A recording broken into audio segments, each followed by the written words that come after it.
It's the story that won't go away. It's the story that just won't die. Hillary Clinton's email drama drags on, and now that WikiLeaks has indexed some 50,000 pieces of correspondence, we're finding that the Clintons' team at the State Department may be cozier with the press than what was previously thought. Manila Chan has that story tonight.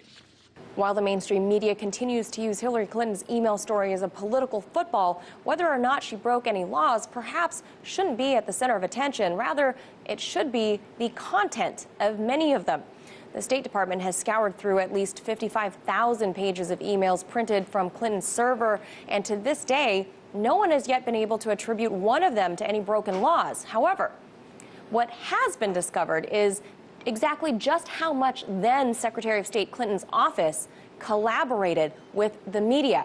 And this goes well beyond your usual quid pro quo that you hear about on Capitol Hill, where high-profile people like Hillary Clinton and their team of handlers promising exclusive access or early tips and leads to the press.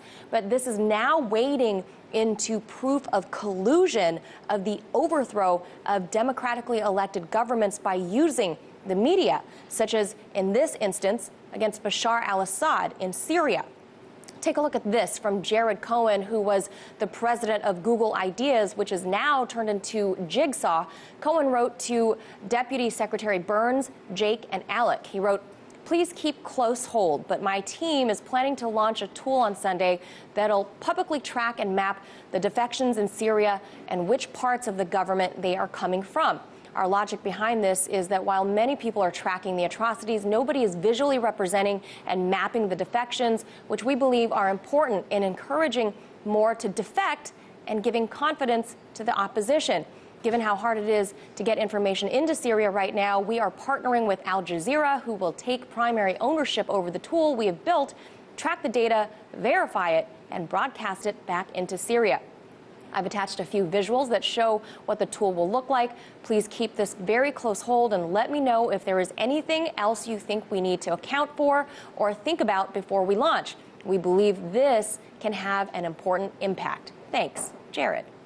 Now, Clinton's critics believe this was the route taken back in 2012 because it was an election year, which may have impacted President Obama's re-election campaign, as evidenced by another email found in Clinton's server from one of her advisors. Take a look at this.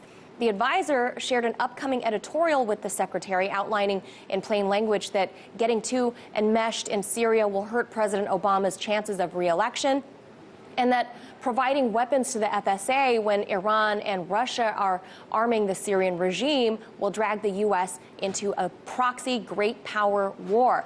That one was coming from Anne-Marie Slaughter, one of Hillary Clinton's most trusted aides on foreign policy. And it wasn't that long ago that a similar controversy affected Washington in the 1970s when President Nixon's indiscretions were caught on tape, better known as the Watergate scandal, which cost him the presidency. Now, legendary reporter Bob Woodruff, part of that team who busted Nixon, said that Hillary Clinton's email scandal is the Watergate of today. However, it doesn't appear that this type of controversy today can affect the Clinton march to the White House. In Washington, Manila Chan, RT.